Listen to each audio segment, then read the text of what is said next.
Job is to teach you very quickly about the judicial process. And I want you to know that typically it takes me 3 hours to walk through this. I will not take 3 hours. So I'm going to talk quickly because I really want to be able to spend time talking about implementation. The good news for all of you is that the judicial process was substantially reformed as a part of the criminal justice reform. What happened is that we began in the year of 2005 to meet with the Younger Lawyers Division, to pull in stakeholders, to meet with legislators, and over the course of time came up with a very comprehensive overhaul, not just of criminal justice, not just of juvenile justice, but also of child welfare. Many of the practices that went into effect on January the 1st of 2014 actually come out of National Council's resource guidelines. Resource guidelines are practices that are best for the courts. It includes the concept of one judge, one family. We actually have that in statute. And Representative Willard, I want to thank you for the efforts you made. Barton School. And Melissa Carter, yes. Very much so. Barton Clinic, the Younger Lawyers Division, so many champions for children who were effective in getting this legislation passed. But now that we have it, the issue is the implementation piece. I want to talk to you very briefly about what it says in 1511-100, because this is basically what is the purpose of the dependency proceedings. And basically it's assistance and protection of children to make certain that they are safe from abuse, neglect, exploitation, or conduct of others that's threatening to them.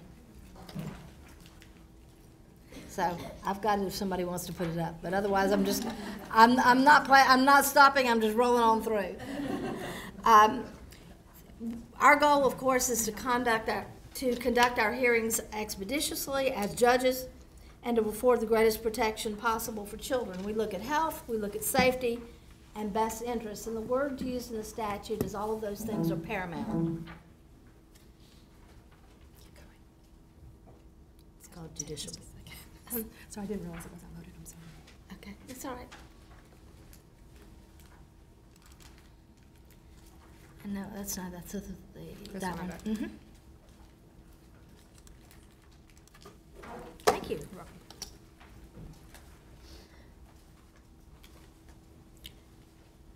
So we are charged specifically in the statute with health, safety, and the best interests of children. Now, one of the interesting things about the new code is it helps the department because the department can now come to the juvenile court and request assistance at the investigation stage. There are times when families are not going to allow you in their home, not going to allow you to have examinations done of their children, and it might be necessary if you're actually going to do the work and determine whether or not you need that. Well, now there's the ability to actually come to court before a case actually begins and request assistance from the court in getting that investigation done. And again, this is enhancing safety for children. We're going to talk very briefly about each of the stages of the process. The juvenile court becomes involved at the point of removal. And basically, at this point in time, the department has gone through certain things. And you heard at the last meeting what those preliminary things are that the department does in terms of intake, which is your central intake number, the investigation, and then whether it goes to family preservation or whether it comes into the court system. But at removal, the department has already done those things, and then we as the juvenile court judges are getting the call. This is a 24-hour-a-day, 7-day-a-week job because typically crises do not occur between 8 a.m. and 5 p.m. They are almost always nights and weekends. So typically the call is going to come from the department. It may also come from law enforcement. There are two other ways that children can be removed. The legislature was very thoughtful in giving emergency physicians the ability to retain custody of a child. This came about as a result of the Terrell Peterson case many years ago. So physicians do have the ability to keep custody of a child, then contact the department, contact the court. So in addition to law enforcement and the court, the medical profession also has the ability to intervene for the safety of children. We obviously give notice to the family as to what the basis is for removal. These are due process issues. Thank you very much for allowing verbal custody orders. It is very difficult when you are a judge and you're on call 24/7 and somebody says, but I need an order right now. I have been in many places where I didn't have my computer on me. But you have given us authority that we can go ahead and enter verbal orders and go forward on those and then immediately reduce them to writing so that they are available. Now, when you see in parentheses, these are comments and thoughts that I want for you to consider as we go forward and look at our current practices. A number of years ago, I was a senior fellow here at Emory, and I edited a book about reasonable efforts, about family preservation, and about avoiding unnecessary removal of children. The best practice that's recommended is that a child never be removed from a family without a judge approving it and not delegating it to staff that is not a judge. Our statutes do allow delegation, and I have made the decision in my county that only the judge and the associate judge can approve removal. The reason that I have made that decision is I don't want to come to the first hearing and then somebody say that that child should be returned to the home and shouldn't have been removed. I don't want to do any more harm to children than is absolutely necessary, so one of the important things is not removing children if there are any other options. So I want that decision to be based upon someone who has the legal training to make that decision as opposed to delegating it to staff. Now, that's not to say that we don't have excellent staff and people who can make good decisions, but one of the things that I've challenged the department to look at is when a child gets returned at a 72-hour hearing, we need to know why. And if it's because staff is removing and the judge is putting back, then maybe we do need to make a change. But that may not be the case. It may be other issues. The findings for removal. There are magic words that we have to have in the courtroom, we have to have in our orders, and it has to do with following federal law. It's not appropriate just to remove children. We have to find that it's contrary to their welfare, and why it is contrary to their welfare to return them, and why continuation in their home is contrary to their welfare, and what are the reasonable efforts to avoid removal. This is where we get into the issue of services and doing the front end work. Over the last 10 years, we have changed our practices dramatically so that we are working much more on the front end before we get to the point of removing children to the legal system. But what that means is our numbers are going to look different because the cases we have are much harder because we've not been able to resolve it outside of the court system. These are the types of things that have to be in the reasonable efforts finding. And these words are here for a very, very important reason. A lot of our foster care children are eligible for reimbursement through federal money that's called 4E money if we follow our timelines and if we do our work in the right way. And the right way is that we make every effort at the front end not to remove children because we've made reasonable efforts to preserve that family, to provide services, to look for other options before we get to the point of removal. If we've done that, if we have done our orders correctly, if we have followed the timelines, then we have the ability to get that money reimbursed. When that money is not reimbursed, then the money's for foster care has got to come out of the state budget.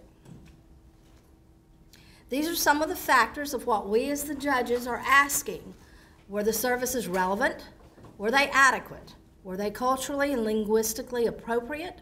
Were they available and accessible? Were they consistent and timely? And were they realistic? When you get to the slides that say long-term and implementation issues, these are the things I want you to really think about for the future as we're making our recommendations. Now, this is an enormous issue for us. Judges are divided into judicial circuits. DFACS is divided into regions, DJJ regions, public health regions, behavioral health regions, and school districts. And no one makes those regions consistent. And they change without us even knowing it. I was in Region 1. And then I find out when the pilot project rolls out that I'm now in Region 3. But nobody told me. So this happens all the time with agencies changing their regions and not being consistent with the judicial circuits and making it very difficult to piece together those services for reasonable efforts. We cannot continue to do business that way. We have an absence of consistent services. We have 3 Georgias. We have urban, suburban, and rural. What you get depends on where you live. And that's a huge legal issue. There is no integration of work across the agencies. When I began my work as a guardian ad litem, I would come in with a case plan from the department, with a probation order from juvenile justice, with a health care plan for a child who had medical issues, with a mental health case plan, and with an IEP from school. Nobody had talked to each other. All of the plans said different things. And I have a bachelor's degree, a master's degree in education, and a law degree, and I can't lay out all those plans and make sense out of them. So how do we expect a troubled family to do that? There is no integration of the work across the agencies serving these families. No one is setting priorities as to who's the lead agency, what the primary problem is, and that's where your judicial leadership comes in, and we really have to say, you must have a joint staffing and come to us with a plan that makes sense, that this family can follow and this family understands. We have a lot of standalone work that is not integrated at all. We have child abuse protocol, we have family connections, we have domestic violence task force, truancy protocol. It's the same people, very similar issues, but no integration of the work. And we really, really have to strengthen the child abuse work. And I am very thrilled to be working with people who understand that, who know that, and know how to do that. We've also talked for a good bit of time about whether or not we need to do 4E waivers. We can apply to the federal government to use our 4E money for something other than foster care. There has been reluctance to do that because, of course, you want to be able to fund adequately foster care. But the question is, if we're really going to make reasonable efforts, we're going to have to improve our services, and we're going to have to make them accessible wherever you live. Now, big code change. Every child in a dependency proceeding is now designated as a right to have an attorney to represent them. And that representation is based on attorney-client relationship, which means if the child's old enough to tell the attorney what they want and direct their representation, it will be child-directed representation. This representation will continue through appeal. It cannot be waived by the child or the child's representative. And this is significant change in the way we do business. In the past, the children have had guardian ad litems. Sometimes they've had attorneys, but not consistently represented by an attorney. And to be represented at appeal has not happened on any consistent basis. Many decisions have been appealed frequently by parents, not appealed by the state, and at this point, children will now have the ability to make appeals, and that may really change things. We will see. It's very early. Since we just started in January, we're not to the point of having things that have gone up on appeal to know what kind of impact this change is going to have.